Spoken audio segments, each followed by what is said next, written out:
새해 열기가 식기도 전 미국에 의해 베네수엘라의 대통령 니콜라스 마두로가 체포됐다. 연이어 그린란드에 대한 야욕을 내비친 미국은 멀로주의의 현대판, 돈노주의를 외치고 있는 한편 경제가 무너진 이란에서는 시민들이 반정부 시위에 나서고 태국과 캄보디아 간 국경 분쟁으로 인해 전 세계에는 혼란이 가중되고 있는데 혼돈에 빠진 국제 정세 속에서 우리가 선택해야 할 길은 무엇인지 뉴스멘터리 전쟁과 사람 지금 바로 시작합니다. 전쟁 없는 세상을 꿈꾸기에 전쟁을 연구합니다. 안녕하세요. 뉴스멘터리 전쟁과 사람 허준입니다. 안녕하세요. 윤지연입니다. 이번 시간 함께하실 두 분 소개해드리겠습니다. 홍희범 편집장님, 태상호 기자님 나와주셨습니다. 안녕하세요. 어서 오세요. 안녕하세요.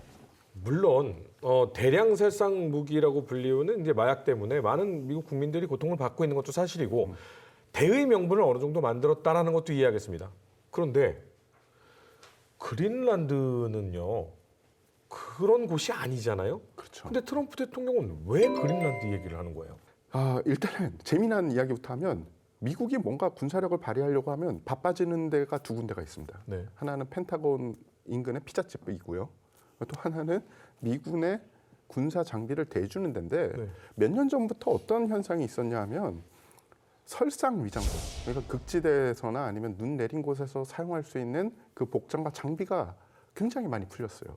근데 몇 년 전에 생각을 해보면 미군이 눈이 덮인 곳에서 작전을 한다는 거는 거의 없잖아요. 그렇다고 그렇죠. 러시아?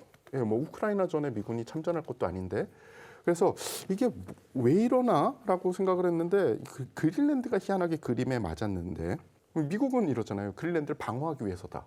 그런데 자신들이 원하면 언제나 훈련을 하고 있어요.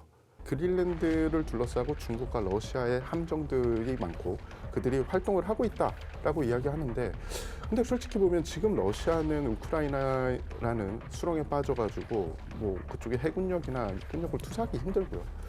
중국은 그 군사력을 계속 발전시키고 있지만 아직까지는 중국이 이야기하는 자기네 도련선 지키기에도 바쁘고 그 원에 투사할 수 있는 해군력이 뭐 지금 충분하다? 그건 아닌 것 같아요. 그래서 저도 그렇고 심지어 뭐 백악관에 이 출입하는 외신 기자들도 이게 이야기가 왜 나냐? 누군가 이득을 얻는 것 같고 그리고 트럼프의 참모 중에 누군가는 지금이 때입니다라고 이야기를 하지 않았을까? 지금 참고로 이게 러시아의 어떤 오랜 어떤 심리적 공작이 들여먹혔다는 얘기도 있는 게 러시아가 실제로 오래전부터 미국 그러니까 마가죠. 그쪽 세력을 중심으로 그린란드를 미국이 합병해야 된다. 이런 여론을 굉장히 오랫동안 환기시키거든요. 실제로 러시아가 보낸 걸로 보이는 어떤 가짜 서한이 그러니까 정치인 명의로 미국 정부에 전달된 적도 있고. 러시아가 미국이 그린란드를 차지하면 좋은 게 뭔데요? 나토를 분열시키는 거죠. 지금 덴마크는 나토 회원국이니까 안 그래도 요즘 미국과 이 유럽이 EU가 굉장히 껄끄러운데 미국이 저거는 우리 거 아니냐? 왜 네 거야? 나토가 뭉쳐서 왜 네 거야? 이런 식으로 싸우게 된다는 거예요? 그렇죠. 아니 애당초 만약에 조항상으로만 보면은 미국이 그린란드를 침공하면은 한마디로 그 나토의 제5조 뭐냐면은 자동 참전이죠. 그렇죠. 그게 달동이 돼야 돼요. 네. 물론 그게 될지 어떨지 모르지만 어쨌든 안 되지 않을까요? 미국이 나토 국가 영토를 침범하는 그 자체로 네. 미국은 이미 나토에서 빠진 거고 그렇죠. 미국이 빠진 나토는 이미 무력화된 거예요. 어떻게 보면 러시아는 미국이 나토에서 그러니까 그린란드를 주고 미국이 나토에서 빠지면 남는 장사였다고 볼 수도 있는 거죠. 그러니까 이게 러시아 공작설도 있다. 그렇죠. 근데 공작설이라고 해도 미국 대통령이 자신의 입으로 얘기를 했으니까 이건 공작이기는 좀 힘들고. 공작이 먹혀 들어갔어. 예, 뭐 그럴 수도 있죠. 근데 그 홍 편집장님이 말씀하신 게 맞고 심지어 덴마크에서도 만약에 미국이 그린란드에 군사력을 투입을 시키면 그건 나토의 종말이다라고 네. 이야기가 나오고 있어요. 그렇겠죠. 그래서 미국 입장에서는 그린란드를 병합시키면은 뭐 지금 한참 떠오르는 북극해 항로에 대한 뭐 우선권을 가질 수도 있고 뭔가 도움이 되겠죠. 근데 반대급부적으로 보면 나토라는 미국이 그동안 엄청난 공을 들였고 네. 유럽에서 러시아 및 중국을 견제할 수 있는 그런 파트너를 네. 이번에 그 그린랜드 때문에 날려버릴 거냐 이거에 대해서 곰곰이 생각을 아니 해요. 만약에 그렇게 되면은 저 동북아서부터 유라시아 쪽 어떤 몇몇 국가들은 이렇게 하고 박수치고 있겠죠. 마치 뭐 미국아 그린란드 줄게 나토다오 뭐 약간 이런 건가? 러시아가 노래 불렀군요. 그렇죠. 네.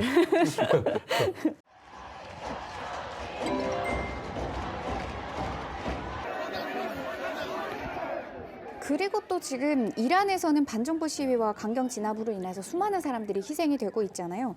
이에 미국 정부는 군사 개입에 대한 논의까지 진행되고 있는데 그렇다면 지금 현재 이란의 상황은 어떤가요? 지금 12월 28일부터 이게 본격적으로 시작이 됐는데 이게 이전에도 수년 동안 여러 차례 대규모 반정부 시위가 있으니 이번에는 특히 주목할 만한 부분이 일단 전국적이라는 것도 있지만 네. 테헤란의 그랜드 바자르, 즉 대형 중앙 전통시장의 상인들까지 대규모로 참가했다라는 얘기가 돌고 있는데 이게 굉장히 커요. 왜냐하면은 그렇죠. 이런 시장 상인들은 기본적으로 안정지향의 보수적인 사람들입니다. 근데 이 사람들이 대규모로 왔다는 게 아마 좀 연세가 드신 분들은 87년 6월 우리나라 민주항쟁 때 그 분수령이 된 걸로 기억하는 게 넥타이 부대. 넥타이 부대가 그 참여했죠. 중년 그 직장인들 네. 이 참가한 데서 판세가 급격히 바뀌었다 이렇게 기억하시는 분들이 많거든요. 네. 어떻게 보면 그런 상황이에요. 그러니까 뭐 중도 우파 혹은 우파 뭐 이런 성향으로 불리우는 분들이 시위에 참여한 거다. 그렇죠. 네. 그만큼 이란의 민심이 그러니까 전반적으로 정부를 굉장히 등을 돌렸다 이런 얘기인데 문제는 정부 역시 절대 안 밀리겠다는 게 첫 번째고 두 그래요? 번째가 이 정부의 말에 아직까지는 절대적으로 복종하는 혁명수비대라는 친위 세력이 있죠. 굉장히 강합니다. 그렇기 때문에 지금 밀리질 않고 있어요. 실제로 지금 1월 11일, 12일 기준으로 적게 잡아도 수천 명, 네. 많게 잡으면 10,000명 이상이 사살을 당한 네. 이런 어떤 끔찍한 상황인 걸로 추정이 되고 있어요, 지금. 사실 이번 시위에 대해서 전 세계가 많이 주목은 했지만 정보가 없었는데 정말 미국은 뭐 정부도 그렇지만 기업이 머리 위로 위성을 날렸어요. 그래서 그 영상이나 정보가 많이 전달이 됐단 말이죠. 생각보다 엄청나게 심각하더라고요. 그런데 이런 말도 있습니다. 이란은 가만 놔두면 혁명이 성공할 수 있는데 미국이 개입하면 오히려 외세를 물리치자라는 똘똘 뭉치는 세력이 될 수 있다. 미국은 어떤 결정을 고려하고 있을까요? 뭐 여러 가지 옵션을 두고 있을 텐데 일단 미국의 입장에서 지금 가장 걸리는 거는 이란의 핵 무기입니다. 네. 그래서 그리고 또 이란의 현 정부도 미국하고 협상을 할 때 가장 크게 지렛대로 사용하는 게 핵무기거든요. 그러니까 자기가 핵 개발을 포기하고 우리한테 협조할 테니까 우리 정권을 유지시켜 달라 이렇게 얘기할 수도 있어요. 근데 미국 입장에서는 지금 일단은 외교적 협상 카드는 살짝 밀어놓고 군사적 옵션을 만지고 있는데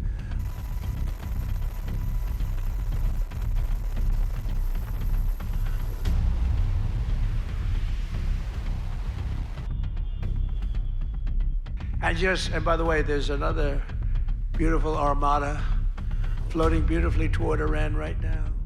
말씀하신 것처럼 이란은 그 혁명 이후로 미국을 절대 악으로 네. 표현을 했고 국민들의 대부분은 아직도 미국에 대한 감정이 안 좋아요. 그렇죠. 그래서 자신들이 지금 현 정부를 대상으로 봉기를 한다고 해도 미국이 잘못 군사 옵션을 투입하면 오히려 역효과가 나겠죠. 누가 더 미워라는 상황이 될 수 예. 있겠죠. 그래서 지금 미국은 군사 옵션을 손에 올려놓고 어떤 생각을 할 거냐면 지상군은 절대 안 보냅니다. 보내기도 힘들고 보내서 그렇게 쓸모도 없고 분명히 항공 세력을 이용해서 정밀 타격을 할 건데 어디를 때려야지 이 민중 봉기를 하는 사람들의 감정을 다스릴 수 있을까? 이들의 사기는 키워주고 이란 정부는 더 힘들게 만들. 그 타격할 곳을 찾고 있겠죠. AI가 찾고 있는 거 아니에요? 당연히 그럴 겁니다. 왜냐하면 AI 프로그램이 요새 제일 많이 쓰이는 게 뭐냐면 표적화 하는 거예요. 그러니까 어떤 곳을 타격하면 어떤 효과가 줄 수 있는지에 대해서 우리가 요새 그러잖아요. 잘 모르면 챗 이야기해도 되나요? 아, 이게 인공 이제 네, AI에게 AI한테 물어봐. 물어봐. 제 투자 전략을 AI가 상담해주고 그죠. 있거든요. 아유 요새 인생 상담, 투자 상담, 아. 뭐 많은 일을 하고 근데 있어요. 투자 상담은 왜 잘 안 되죠? AI한테도 돼요? 그게 잘 안 되는 것 같아요. 아. 제 주변 보니까. 성공을 못한다고요? 그렇죠. 아, 투자는 원래 성공을 못해요. 그런데 저희가 다시 군사적인 걸로 넘어가서 AI가 못하는 게 있어요. 군사적으로 감정입니다. 아, 그래서 현장에 있는 그 휴민트가 되게 중요해요. 아. 그래서 미국의 입장에서는 벌써 인공지능 AI를 통해서 표적화를 다 해놨고 아마 몇 개를 정해놨을 텐데 그 이란의 현재 그곳에 있는 사람들한테 아마 정보를 계속 빼고 있을 거예요. 아, 그럼 그 정보를 AI에 계속 입력을 하겠네요. 그렇죠. 아니면은 감정에 대한 이 요소는 조금 AI가 약하니까 결국에는 AI가 기본적으로 후보지를 뽑아주면 사람이 결정을 하지 않을까 싶습니다. 감정이요. 근데 되게 많이 위로도 해주던데. 이렇게 하면 위로가 된다라는 라는 정보를 입력값이 있는 바탕으로 거죠. 하는 네, 거고요. 맞아요. AI야 어떻게 하면 우리 구독자님들과 시청자님들이 더 많이 우리 걸 볼까? 아직은 답이 나오지 않네요.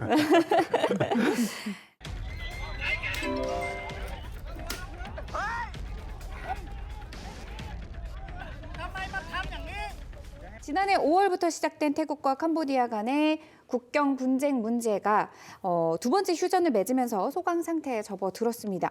현재는 지금 어떤 상황인지 한번 살펴보도록 할까요? 예, 말씀하신 것처럼 2025년 7월부터 좀 분쟁이 치열해졌고요. 사실 5월부터 산발적인 교전이 있었습니다. 네.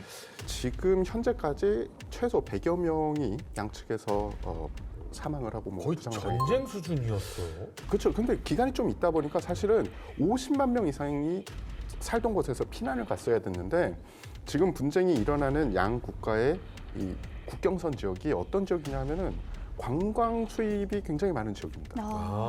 게다가 태국도 그렇고 캄보디아도 그렇고 상당 부분을 관광 수입에서 의존하는 국가이기 때문에 사실 어떻게 보면 이번 분쟁으로 양 국가 모두 타격을 입고 있어요.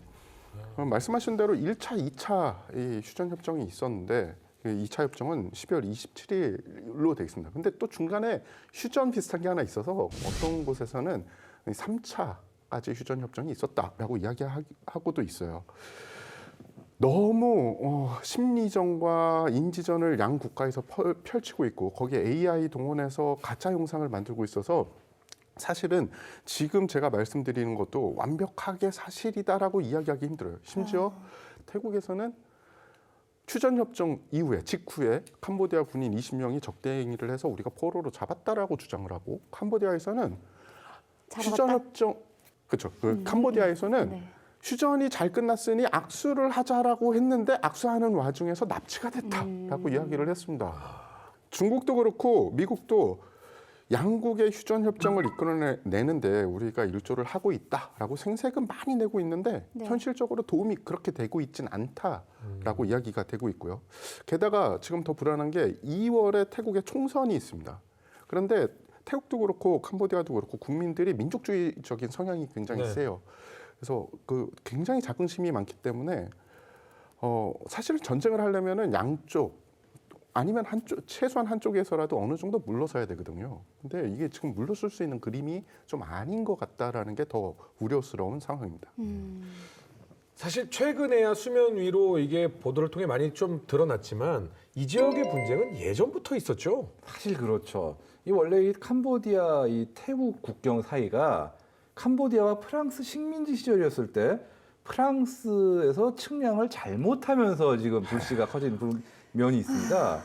특히 문제가 되는 것 중에 프레아 비헤아르 사원이라고 하는 힌두교 사원이 있는데 이게 원래 중세 무렵까지 그러니까 크메르 오늘날의 캄보디아의 영토였다가 그 이후에 시암 즉 오늘날 얘기하는 태국 영토로 바뀐 그런 경우거든요. 그런데 프랑스가 캄보디아를 점령한 다음에 측량을 하면서 20세기 초에 이게 프랑스가 실수로 여기 캄보디아 땅이구나라고 해버린 거예요, 지도에. 실수였을까요? 뭐 실수라고 주장합니다. 예, 어쨌든 예. 뭐 어쨌든 국제사법재판소의 판결로 나중에 캄보디아 영토로 인정은 받았지만 수십 년 동안 이게 불씨가 꺼지지 않은 상태인 거죠. 실제로 2008년도에도 태국인 3명이 이 문제 항의하겠다고 캄보디아에 침입을 했어요. 그랬다가 캄보디아 측에 억류된 적이 있고 2011년에도 양측과의 교전이 발생하는 등 분쟁이 꽤 오랫동안 크고 작게 이어진 그런 상황입니다. 조금 자세히 설명을 더 드리자면은 이 프랑스가 인도 차이나를 식민지화하면서 정확한 국경선이 필요했던 거예요. 그래서 당시 시암 왕국과 이 캄보디아 사이에 국경선을 인위적으로 그었는데 문제가 뭐냐면은 민족적으로 종교적으로 중요한 사원들이 그 국경선에 여러 군데가 있었던 겁니다. 아, 근데 자신들은 그런 거 모르니까 그냥 이렇게 했어라고 알게 뭐야. 한 거예요. 네. 그리고 나서 측량을 잘못했어요. 게다가 그래서 원래는 태국 땅이어야 되는데 캄보디아 땅으로 어떻게 잘못된 거죠. 그때 당시 시암 왕국의 땅이어야 되는데 측량을 잘못해서 그 곳이 캄보디아 영토로 된 거예요. 그러면 시암 왕국도 답답한 게 그때 당시에 다시 측량을 해봤어야 되잖아요. 네. 근데 프랑스 말 그냥 믿은 거예요. 믿고서 한 30여 년을 그런가 보다 이러고 있다가 재측량을 해봤더니 아니야. 네. 그러면은 바로 프랑스에다가 이야기를 해야 되지 않습니까? 우리가 당신네들 측량이 잘못됐으니 재측량을 합시다. 그런 걸 하지 않았어요. 그러면요? 왜냐하면 그때 당시에 캄보디아가 독립국가가 아니었기 때문인 것도 있어요. 게다가 태국이 그때 그 지역에 자국군을 파견한 상태거든요.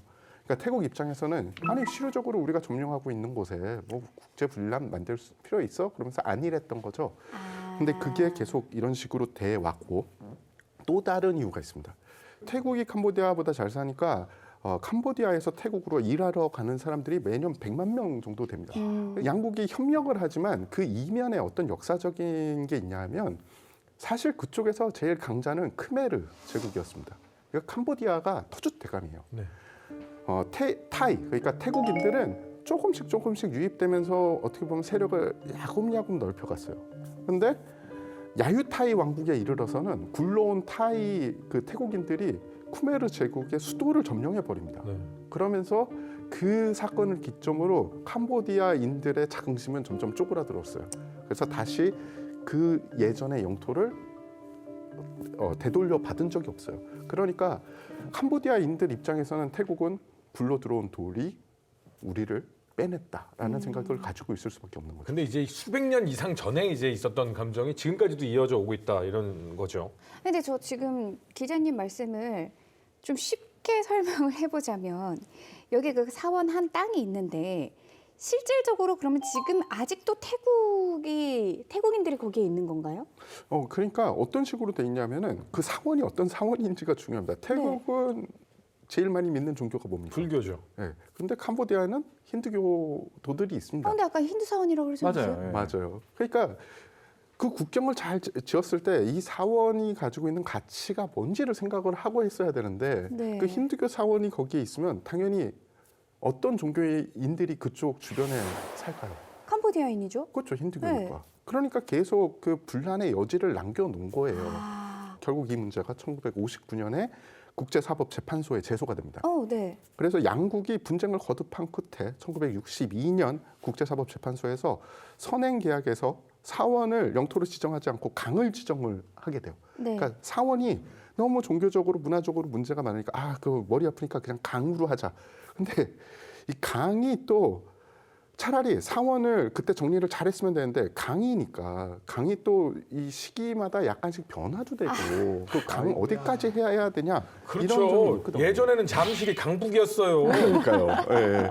아, 그랬어요? 예, 근데 이 강이 돌아가다가 물길이 이어져 버리는 바람에 강 남쪽으로 떨어져 나온 거예요. 어르신 언제적 사람인가요? 제가 석천호수 옆에 살았습니다.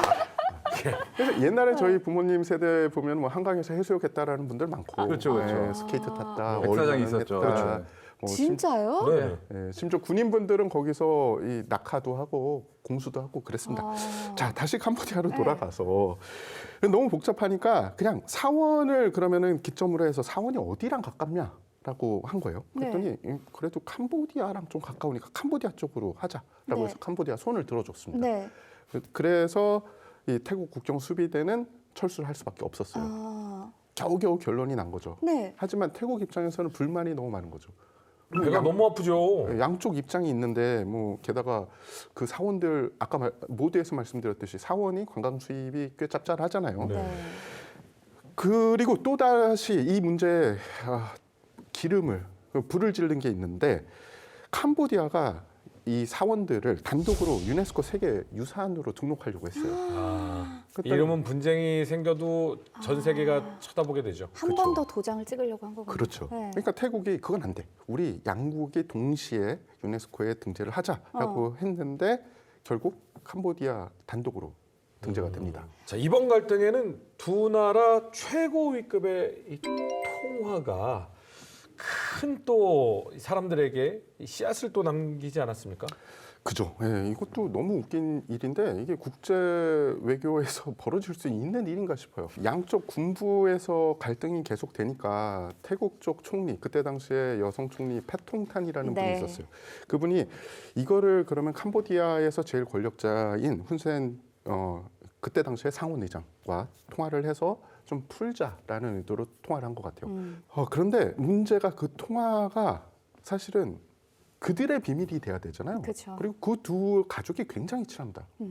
심지어 훈센 총리 집에는 패통탄의 가족, 그러니까 그 아버지 탁신 총리를 위한 방이 따로 있고 같이 파티도 하고 이러는 서로 좋은 사이였어요. 네. 저희도 어렸을 때부터 굉장히 친하게 지낸 뭐 어머니의 친구가 있다 그러면 이모라고 부르잖아요. 그쵸, 그쵸. 약간 그 정도의 느낌처럼 가까운 것 같더라고요. 맞습니다. 네. 그런 식으로 그 호칭도 사실 뭐 아저씨, 삼촌 이런 식으로 했다고 해요.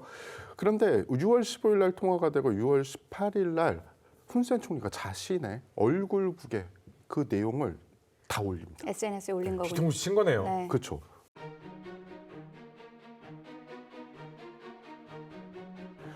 사실 일국의 총리면 아무리 이 삼촌 같은 사람이라고 해도 어느 정도 선을 지켜야 되는데 약간 좀 우리 군부가 잘못한 것 같다. 우리 군부가 내 얘기를 좀 안 듣는다. 다루기 힘들다라고 이야기를 했고 특히 한 명의 군 지휘관을 지목을 해서 비판을 했어요. 그런데 이 통화가 유출이 되니까 안 그래도 민족주의 성향이 강한 태국인들에게는 아니 총리라는 사람이 지금 어떻게 된 거야?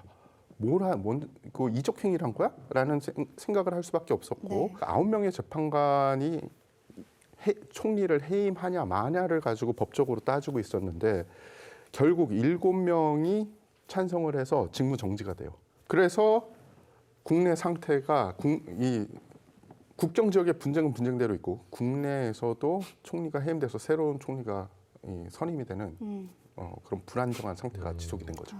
그러니까 국경 분쟁으로 굉장히 안 좋았던 사이였는데 태국 총리가 이 캄보디아 지도자에게 전화를 해서 삼촌, 우리 군이 잘못한 거예요. 미안해요. 걔네들이 말을 안 들어. 이런 통화를 사적인 통화를 했는데 그게 공개돼 버리고 태국 국민들이 분노를 하고 야 이거는 아니지라고 해서 그럼 어떡할까? 군도 화났고 왕도 화났고 시민도 화났고 너가 나가야겠어. 라고 쫓겨나는 상황까지. 그렇다면 이번 태국과 캄보디아의 충돌에 관해서 자세하게 좀 살펴보도록 하겠습니다. 양측의 전략부터 먼저 좀 짚어봐야 될 것 같은데 이건 뭐 사실 체급 차이가 너무 나잖아요. 양적이나 질적이나 태국이 많이 압도적으로 우세한 거 아닌가요? 사실 그렇죠. 네. 당장 병력만 봐도 캄보디아군 12만, 태국군 36만. 그러니까 태국군 세네. 셋이 한 명만 달려들고 태기만 해도 이기는 네. 약간 좀 과장한 그런 상황인데 근데 차라리 주먹으로 붙는 게 그나마 양반이에요. 왜냐 장비로 보면 더 떨어지거든요. 그러니까요. 그래서 캄보디아 해군에는 함이라고 부를 만한 게 아예 없어요. 공군은 또 어떠냐? 이건 뭐 더 비교가 안 돼요. 왜냐? 태국 공군은 전투기 공격기 합쳐서 180대 정도의 전술기가 있습니다. 여기에는 뭐 F-16이라든가 그리펜 그리고 우리나라에 소입한 T-50, TH 정도 그래서 초음속 전투기들도 제법 있고 네. 그런데 캄보디아는 전투기 몇 대 있을 것 같아요? 5대? 그래도 한 17대? 0. 제로. 아예 없어요. 아예 없어요. 몇 년 전까지 미그 11 전투기가 몇 대가 있었는데 미국이가 있었어요. 근데 그 미그 11도 이제 너무 오래돼서 굴리지 못해서 그냥 다 퇴역. 그리고 나머지는 공군이 있는 거는 뭐 수송기, 헬기 이런 게밖에 없습니다. 그럼 공군이 아니네요. 한마디로 그냥 비행기 몇 대가 있는 부대일 뿐이지 공군력도 없어요. 네. 공군력이 빈약하면 방공망이라도 철저해야 되는데 그렇죠. 네. 캄보디아는 방공망도 약해요. 뭐 대공포가 조금 있고 맨패드가 좀 있고 그다음에 중국으로부터 4개 포대의 KS-1C 중단거리 지대공 미사일이 도입됐지만 이것도 사용된 흔적이 없어요. 사실 이 미사일들이 길어야 최대상으로 50km인데 이거에 대항하기 위해서 캄보디아는 KGB, 우리나라에서 수입한 KGB 같은 무장들을 이용해가지고 공격을 했기 때문에 아마 캄보디아가 이런 방공 설비로 대항하는 것 자체가 쉽지 않지 않았을까. 그래서 그냥 뭐 뉴스에서도 물론 많이 보셨겠지만 그냥 편하게 가서 폭격하는 모습들이 좀 보였었죠. 그렇죠. 네. 예. 자, 시간을 돌려서 지난해 5월에 사실 본격적인 분쟁이 시작된 이유가 교전을 통해서 캄보디아 군인이 사망하는 사건이 벌어졌고 그 이후에 계속해서 치고받고가 이어졌죠. 예, 뭐 큰 그림으로 보면은 양측의 군대가 교전을 벌이는 그런 그림이 하나 있고 또 하나는 시위가 있습니다.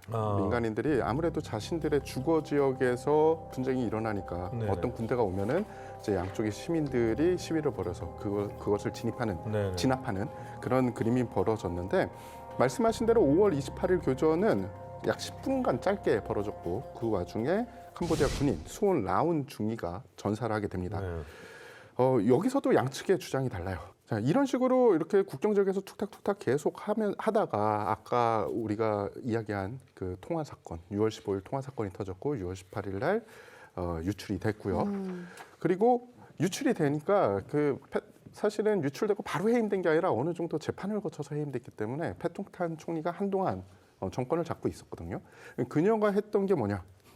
반격이었습니다. 보복이었죠. 네. 그리고 그 회의 뒤에 언론 브리핑을 하는데 거기에다가 이 지역의 안보를 해치는 국가, 특히 범죄의 중심지는 캄보디아다라고 못을 받게 됩니다. 네. 그리고 뒤에 바로 이어서 조치를 몇 개 하는데 태국 7개 주 모두에서 국경 통과에 대한 통제를 강화시킵니다. 아까도 말씀드렸듯이 일하러 많이 온다면서요? 네, 일하러 많이 오고 관광객도 가야 되는데 네. 그곳을 통제했고요. 이런 식으로 계속 그녀가 캄보디아를 압박을 하게 되는데 또 사건이 터져요.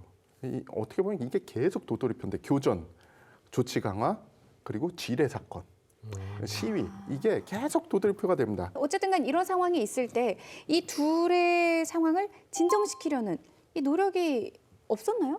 노력은 계속돼 왔는데 네. 그 서로 간의 갈등 해소가 전혀 안 됐다고 볼 수 있고요. 2025년 7월 28일 캄보디아와 태국이 말레이시아에서 휴전 회담을 하게 됩니다. 그래서 이게 어떻게 보면은 휴전 1차 휴전이다라고도 이야기를 하는데 큰형들하고 선생님이 예를 들어 악수해, 웃어, 자 화해한 거야 이렇게 해서 억지로 한 것 같은 느낌도 사실 좀 있네요. 그 악수가 이때 문제가 돼요.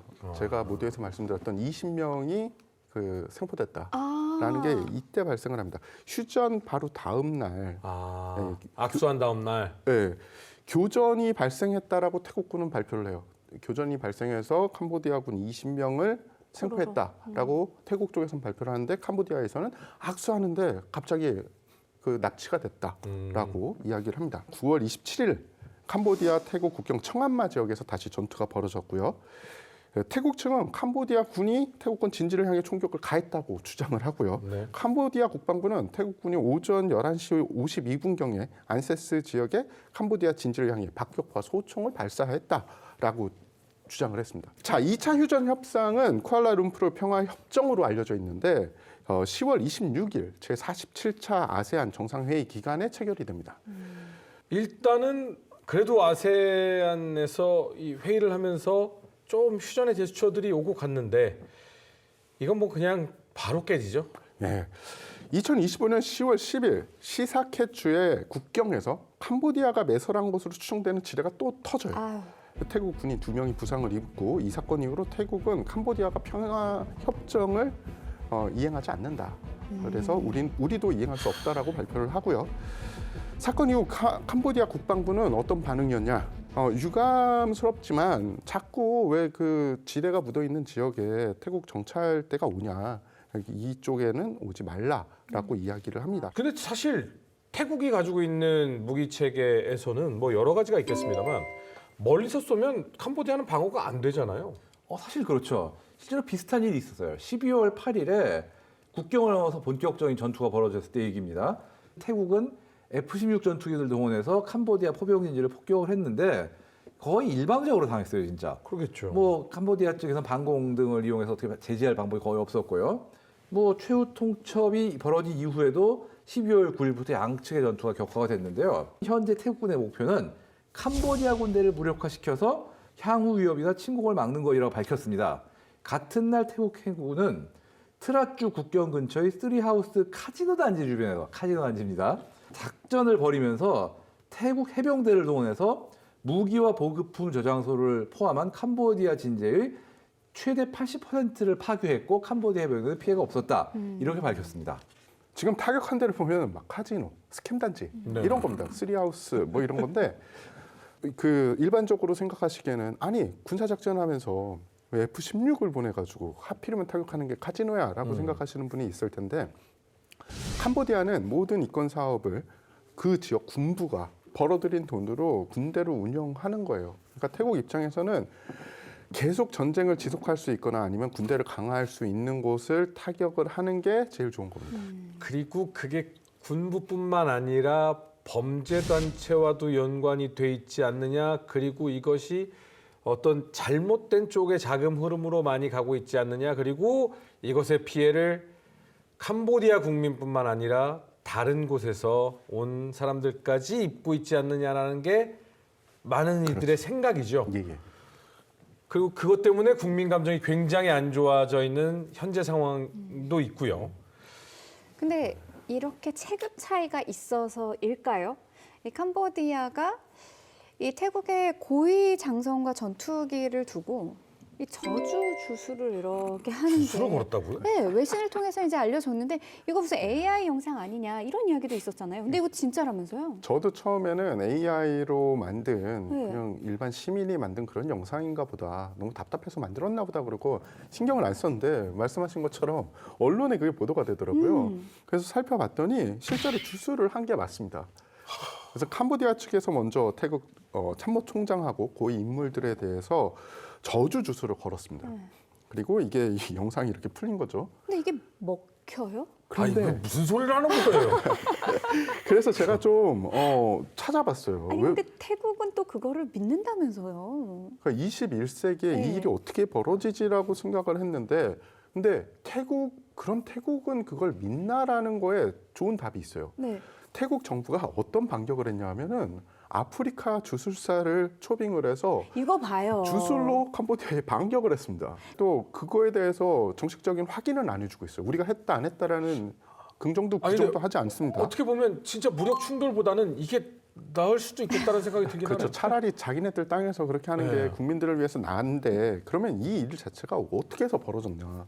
좀 조사를 해보니까 캄보디아나 태국의 일부 지역에서는 예전부터 어떤 게 있었냐면은 마을에 전염병이 돌거나 네. 누가 심한 사고를 당하거나 아니면은 뭐 그 마을에 우환이 생기면은 주술사가 누구인지 찾아내 색출을 하는. 예, 그리고 원인이 거기서 나온 것이다. 맞습니다. 그래서 주술을 건 놈이 있다라고 생각을 하는 거죠. 마을에서 회의가 열린대요. 그 회의에서 주술사가 누군 것 같다라는 마녀 사냥을 하고 그를 어떻게 처단할지에 대해서 어떤 식으로 처단할 건지에 대해서 회의와 결정이 내려진다고 해요. 그러니까 그들은 주술의 힘을 믿는 거예요. 일부 지역은. 아, 물론 그러니까 하겠죠. 네, 더 큰 문제는 진짜 주술사일 수도 있지만 대부분은 뭐 주술사로 몰린 사람일 겁니다. 네. 그 사람들을 그러겠네요. 어떤 식으로 공격을 하냐. 칼로 마구 찌를 때도 있고 돌로 때릴 때도 있고 그런데 하나같이 공통점이 머리가 잘린 채로 시체가 발견이 된대요. 그래서 왜 그러냐 봤더니 이들이 믿는 게 주술사는 막강한 힘이 있기 때문에 머리를 남겨두면 부활을 한다. 그래서 자신들에게 해코지를 할 수 있으니까 머리를 잘라야 된다라고 해서 대부분 이 주술사로 지정된 피해자들은 머리가 없는 시체로 발견이 되고 그러면 그 지역 경찰들이 이거에 대해서 해결을 해야 되잖아요. 그런데 대부분 마을 사람들이 다 어느 정도 그 범죄에 연결이 돼 있으니까 누구도 증언을 하지 않는 거고요. 또 하나는 경찰도 그 지역 출신이기 때문에 주술에 대한 막연한 두려움이 있어서 내가 여기서 괜히 체포를 하거나 이러면 내가 주술에 공격을 당할 수 있다. 정신적인 주술적인 것이 아니라 현재 상황으로 돌아와서 작년 네. 말쯤 25년 12월에 또 굉장히 큰 전투가 있었죠. 예, 12월 11일 아침에 태국 공군이 F-16 전투기를 동원해서 오다르 메안 체이주에 반테이 안필 지역에 있는 카지노를 폭격을 했습니다. 그리고 거의 비슷한 시간에 태국 육군은 포병을 동원을 해서 인근에 석유 저장소를 파괴를 했고요. 같은 날 캄보디아는 태국 군대가 반데이 메이아주의 크나르 사원 지역과 민간인을 폭격했다고 비난을 한 겁니다. 그러니까 서로 공격을 주고받긴 했는데 장소가 다른 거예요, 또. 네, 이렇게 해서 양측의 충돌은 사실 우리가 예상은 했지만 태국군이 캄보디아군을 압도하는 양상으로 좀 마무리가 됐습니다. 지난해 말에 또다시 휴전 협정이 체결이 됐죠? 예, 12월 27일 새로운 휴전 협정이 체결이 됐는데 그 휴전 협정이 체결되기 30분 전까지도 양측에서 공군기를 동원하고 소규모 교전이 벌어지는 등 치열한 교전이 있었다고 해요. 아니 이게 휴전 협정이 이번에 체결된 게 아니고 지금 계속 세 차례, 두 차례, 한 차례 이렇게 계속 나아가고 있는데 그러니까 사실상 근데 이 두 나라가 원하는 것을 완벽하게 해소하고 휴전을 하고 있는 게 아니다 보니 그렇죠. 이 불씨가 계속 나는 게 아닌가라는 좀 생각이 듭니다. 여전히 그렇게 평가가 되고 있죠. 사실 맞습니다. 이게 분쟁의 불씨는 계속 남아 있는 데다가 태국은 태국대로 캄보디아는 캄보디아대로 입장이 많이 다르니까. 네. 근데 또 하나의 문제는 만약에 둘이 어느 세력의 힘과 세력의 균형이 어느 정도 맞는 상황이면은 야 이거 계속하면 너무 다칠 테니까 이쯤에서 그만두자라는 공감대라도 형성이 돼야 되는데 문제는 그렇죠. 태국과 캄보디아 간의 무력 차가 너무 크기 때문에 태국 입장에서는 말 안 들으면 더 때려주지라는 어떤 유혹을 살 수밖에 없고 캄보디아는 캄보디아대로 이대로 떨어지면 억울하다라는 그것도 있고 그 다음에 또 이 두 나라 관계가 어떻게 보면은 니네가 아무리 써도 결국은 우리가 서로 어느 정도는 협력하고 살 수밖에 없지 않냐는 생각 때문에 계속 딴지를 걸 가능성이 있어요. 그렇게다 보니까 당분간 분쟁의 불씨가 꺼지기 힘들지 않을까 이런 생각이 있습니다. 네, 이렇게 해서 이번 시간 지난해 벌어졌던 이 태국과 캄보디아 국경 분쟁에 대해서 자세하게 좀 이야기를 나눠봤습니다. 이 분쟁을 통해서 우리가 얻을 수 있는 교훈, 메시지, 앞으로 우리는 어떻게 해나가야 되는지 마지막으로 정리해 보도록 할까요? 예, 일단은 이 캄보디아 같은 경우는 참 뭐라 그럴까 나라 구조 자체가 참 많이 잘못된 경우거든요. 지금 범죄 수익이 GDP의 절반을 차지할 정도다. 이렇게 돼 있고 정권 구조 사실상 이 전 총리 훈센 이 가문이 사실상 독재적으로 지금 장악한 이런 상황이잖아요. 어떻게 보면은 이 나라가 물론 작고 인구가 적고 이런 기본적인 조건은 어쩔 수 없다 치더라도 그 조건에서 최대한 합리적이고 건실하게 나라를 이어가는 건설하는 노력이 있어야 되는데 그런 거 없이 결국은 합리적이고 건실한 나라를 둘 다 좀 만들어서 어떻게 보면 온건하게 갈 수 있는 이런 기회를 놓치는 것도 참 안타까운 일이다 이렇게 생각이 듭니다. 민족주의 색채가 강한 국민들을 가진 국가일수록 지도자가 현명해야 된다고 생각을 합니다. 사실은 그 민족주의라는 게 칼도 될 수 있고 방패도 될 수 있고 혹은 나를 향하는 칼날도 될 수 있거든요. 근데 그것을 잘못된 지도자들은 자신의 권력을 유지하는 데 사용을 해요. 그러면서 국민들이 피해를 입는 거를 외면합니다. 민족주의가 잘못된 건 아니에요.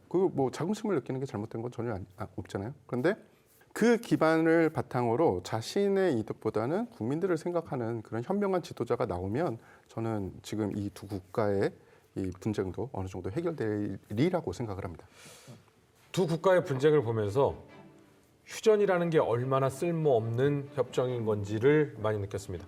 만약에 그 북쪽 어디에서 힘이 강했더라면 마음껏 공격하고 잘못된 발표하고 우리는 이런 도발 때문에 한 것이야. 우리는 이러한 공격에 반격한 것뿐이야. 라고 한다면 힘없는 국가는 어떻게 될까요? 그렇기 때문에 우리는 휴전이라는 종이 쪽을 믿는 게 아니라 내 힘을 믿는 국가가 돼야 되겠구나. 이런 생각을 다시 한번 해봤습니다. 다음 시간 조금 더 흥미로운 주제를 가지고 돌아오도록 하겠습니다. 시청해주신 여러분 감사합니다.